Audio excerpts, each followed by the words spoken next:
What's up, everybody? Nerdity Absurdity Reviews here, and today we're taking a look at Wonder Woman as designed by Todd McFarlane. In case you missed it, here it is again, designed by Todd McFarlane. And then here, twice on the side, designed by Todd McFarlane, designed by Todd McFarlane. I guess Todd McFarlane really wanted us to know that we designed this. This is a gold label from DC Multiverse.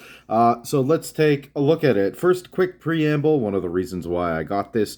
This was a figure that I had seen a lot, and it always kind of been eyeing it in the shops, but never picked it up. But I was able to pick it up for a pretty good price. You can see there was $22.99 with my Edge Platinum, worked out to be just a little over $25.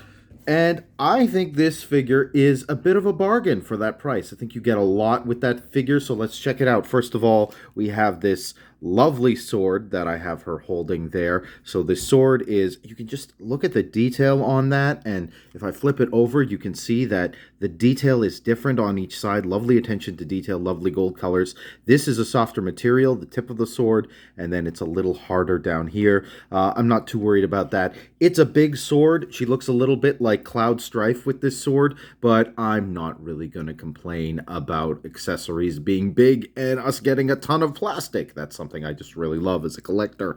It is a little bit wonky to hold it in the hand. You can see it's a little bit loose there, but she does hold it. It's not, you get it in pose, it's not falling out. So good sword, nice accessory. And then we have this lovely, beautiful shield. Oh, I love this shield. It's really cool. You can tell it's Wonder Woman. Again, great attention to detail. Colors really pop. This, you don't have to remove the wrist or anything like that. If you take a look in there, this will just slide right on and right off. And nice thing here is this is soft plastic with the straps, and this bracer here is also a softer plastic, so it'll fit in nice and snug. You can even give her underhand kind of, she can be uppercutting somebody with the shield. You could have it in that kind of a pose if you want it, or you can have it displaying. And I like the size of the shield. I think if you want to avoid arrows, then you're probably going to want a big old shield to block projectiles coming at you, so that's not an issue there at all. There is also this lasso of truth here. This lasso I'm not super crazy about, gotta be honest there. It's okay, but it's you can see there's a little loop here that it's supposed to attach to, and it does hold. It's just very weird. You kind of have to get it into a pose where it'll be kind of looped like that. You kind of have to, and it doesn't exactly work. Maybe you can kind of fiddle it so that it goes on there. Yeah, it kind of fits on the side of her like that, but really it's supposed to be held in her hand, which she does do. It's supposed to be an action, like she's throwing it or something like that. But the problem is, you can see she doesn't come with any extra fists or anything like that. She's got one grasping hand and she's got one fisted hand, so she's either going to be holding the loop, the lasso of truth, or the sword there. It'd be really cool if she could be dual wielding both, but that's what we got. Obviously, it's a female figure. She's a little bit top heavy there. She's got of course, the battle heels supporting the weight of bust and hair and helmet and shoulder plates, so having a stand for support is something I like. People criticize these stands, but I like the fact that my action figures come with stands that I can also use for figures in other lines. Peg holes in both of those feet, so you got options there, and it supports her nicely. It's unobtrusive. I like this stand. One thing I'm not crazy about is the card. I don't have it here, but it's basically like this image on the back there. It's a promo image of the figure, which isn't as cool as art. I mean, McFarlane toys come with action figure trading cards. Take them or leave them. I could pretty much leave them. If Todd stopped putting that in the box, I wouldn't care, but it's an extra, so I mean, it's nothing that the action figure can really use as an accessory, so it's nothing I'm too crazy about. Let's take a look at the paint real quick. So you can tell the colors are generally pretty flat. They're generally one tone each, but the thing I like about it is you get a lot of different color variation on the figure. There's lots going on here. lots of detail, even individual things like you can see the straps over here are colored in gold. You get a little bit of wash effect with the armband. You have gold and silver mixing there, but generally they're flat. There's not even a wash in the hair or anything if you want to take a look at the hair like that. But you are getting a lot of colors. Is a lot of paint detail. So in general, I'm pretty happy with the paint. There is some sloppy paint here and there. You can see there's a little bit of gold there. Actually, every time I get this to camera, I have a harder and harder time finding out where those paint defects are. So yeah, there's a little bit up there. You get things like you get some edge work. You get right around here there's a little bit of paint bleed going on, but yeah, in general there's a lot of paint going on. You get some edge work issues, but in general you have a lot of paint going on. You can see there's some red in the back. That's maybe the most egregious thing, just that red kind of ripping off right there. But again, it's in the back of the figure. There's nothing egregious. It's nothing like in the middle of her face like some other figures I could mention. Craptacular Spider-Man, Amazing Fantasy Craptacular Spider-Man, I'm looking at you. So yeah, I'm pretty happy with the paint. Even things like you can see just a little hint of gold that's picked out in the tiara there. Little touches like that are nice. But let's take a look at the face, because this is probably the oddest thing about the figure. It's a slightly different tone of paint than the rest of the skin on the figure. I think because that's supposed to make the face pop. I'm even just human beings are like this. The kind of tone on your face is a little bit lighter in general than the rest of your skin tone. That's why if you're getting makeup done, they'll do the test on like the underside of your arm where it's a little bit lighter to see if it matches your face or something like that. I'm an actor, so I've had that done before. But yeah, yeah, so that's a little bit odd, the fact that she looks a little bit paler in the face. It doesn't quite match with the skin. The other thing is, generally this looks like a very kind of rugged, basically kind of a realistic figure, but the face looks very kind of comic book, very cartoony. You can see the outlines in the eyes, kind of the eyeliner, the very, very, very kind of illustrative is the way I would describe this. That said, from a distance, she does pop. You can very clearly make out those features, so maybe that was that idea. It's not really a deal breaker for me.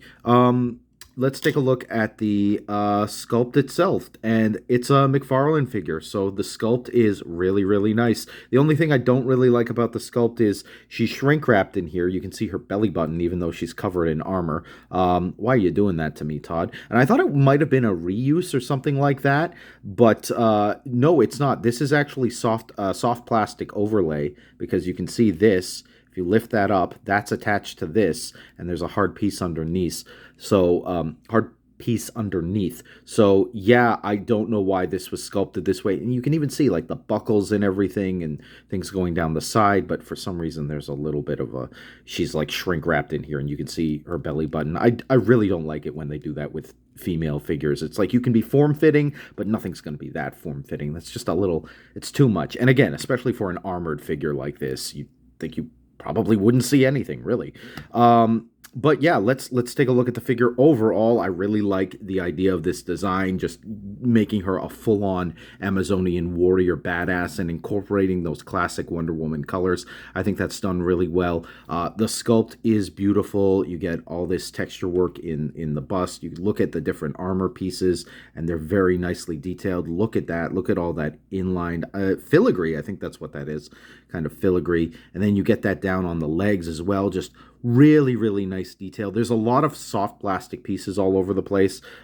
This obviously these are the shoulder pads, which is nice. They kind of get out of the way. The hair is as well, which is typical on female figures. Even the helmet, little bit of wonkiness. This one's a little bit curvy. You can see it's kind of curving back there just a little bit. You could probably loosen that up over time, but that is kind of a facet of the soft plastic. But yeah, really, really nice detail overall in this figure. So let's just take a look up and down. And of course I mentioned this before, she's wearing battle heels.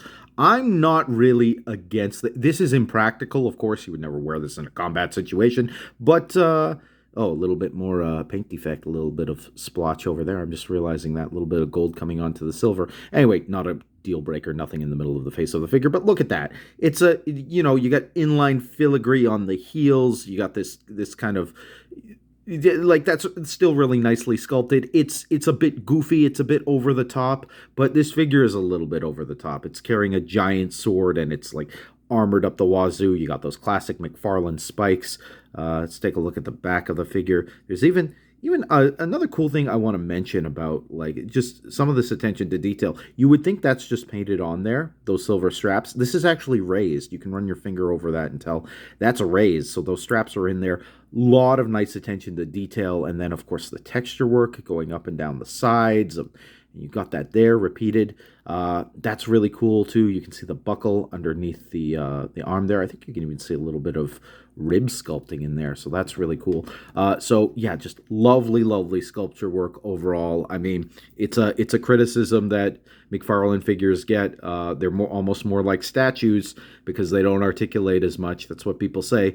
But the other thing is you're getting a lot less reuse, and you're getting a lot of beautiful sculpt work. This is really nice. This is really nice sculpted figure. But let's take a look at the articulation. So first, with the head here, she can look down that much. She can look back that much. The weird thing about the hair is it's always going to kind of be flying out like it's in the wind. You got her looking down. You can kind of get it back there, but not really. If she's looking full forward down, she's looking down in the wind. That's just the way it's going to be. A little bit of attitude, a little bit of side to side.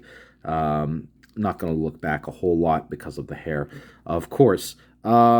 Again, nice things about these soft plastic components is they get out of the way each other. You can see this shoulder strap here, how it's kind of attached there just very loosely. That gets out of the way of the arm, so I'm lifting her arm up, and that's just kind of smushing with the hair. The hair is also smushing. Heck, you can even, get this hair back around the back side of her shoulder if you want, and then get that out of the way that way. It's an option you have, which is nice.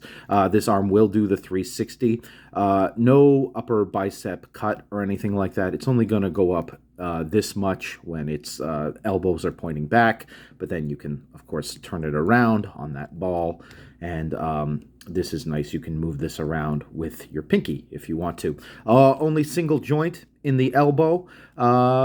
That's okay.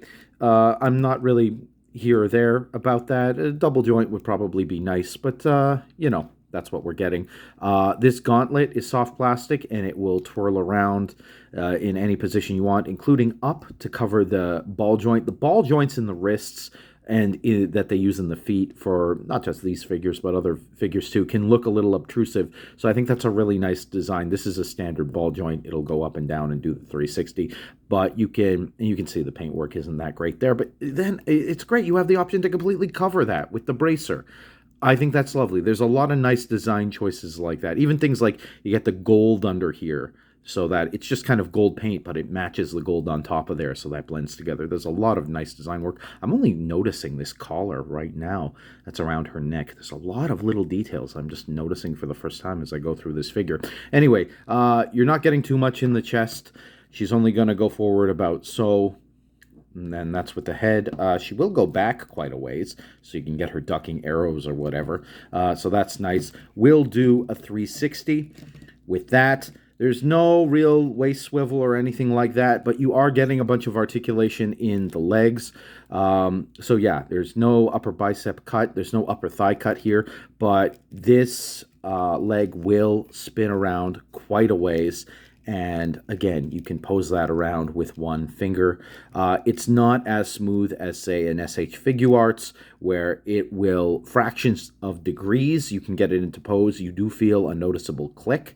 But again, $25 figure versus a figure that could easily be $100 or more dollars. So even the fact that I'm able to make that comparison is nice. And again, you get this soft, these soft goods will, soft plastic, not super thin though, but very soft, so it will get out of the way. Double joint on the knee, not really completely hidden by this knee guard. I would have liked it if it had gone over the whole thing. This is also a soft plastic, so they could have easily sculpted it to kind of block off more of this exposed joint. That would have been a smart choice. But then there's certain things like, you get the kind of the gold paint under there, and it kind of goes together. It masks it somewhat. No boot cut or anything like that, so that's limited. But again, this is a double jointed knee. She can kick herself in the back, and that is lovely. The foot is probably where the articulation is the most limited, so it is a ball. There's no real ankle pivot. It will do a 360, and it will peg up and down. Now, typically the trick is that you look for that line, and then if you want to kind of cheat an ankle pivot with this kind of a ball joint, you would grab the ball, grab the foot, twist them in different directions, and then line up, say, the side of the foot with this line there, because that's the articulation point. It will articulate up and down that way, and I've been able to do that with other figures. Problem is, with this bracer sticking out here, with these greaves kind of sticking out here like that, I can't get in to actually physically get the ball with my great big gorilla fingers here. I probably could maneuver that if I spent some time, but I also don't want to break the figure. And the final piece of articulation she has is toe pivot, which I do like. I'm an animator, so getting figures in walking poses and having the ball of the foot bending and things like that, or even just using this point to give personality, is something I like when posing up my figures too. So that's Wonder Woman as designed by Todd McFarlane, and I kind of love her. I love having just full Amazon warrior, Themysciran warrior Wonder Woman. I love that option. She is decked to the nines. She comes with these lovely accessories, which are smart and makes sense for the figure to have. They're big and grandiose, but again, I kind of like that with the figure. Again, there are some softer pieces of plastic here, so that is something that will wear more over time than the harder plastic. Probably that is something you have to be a little more careful of, but overall, I just love this figure. No washes or anything really like that in the paint, but you are getting a lot of paint, and she pops. Like, look at her. She's gonna pop on your shelf.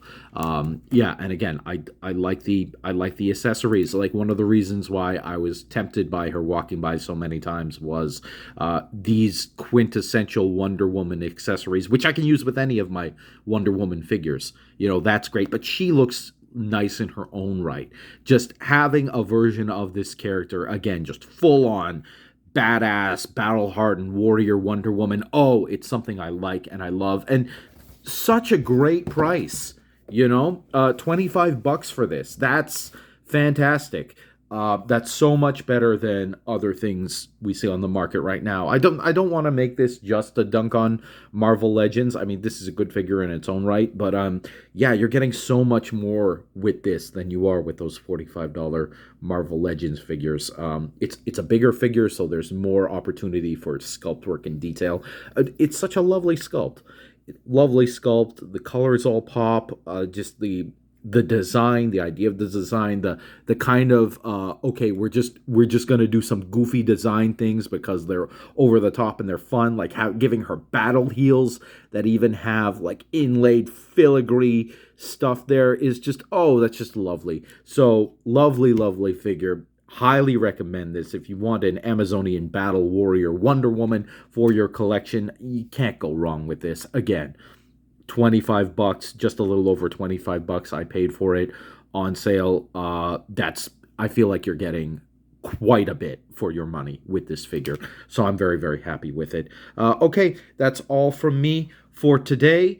Thank you so much for watching. If you like what you see, if you like what I do, please remember to like and subscribe, and of course hit that notification bell so you can be notified the next time I post a Nerdity Absurdity review or comparison video. And just remember to be kind to each other, and I'll see you all next time. Cheers.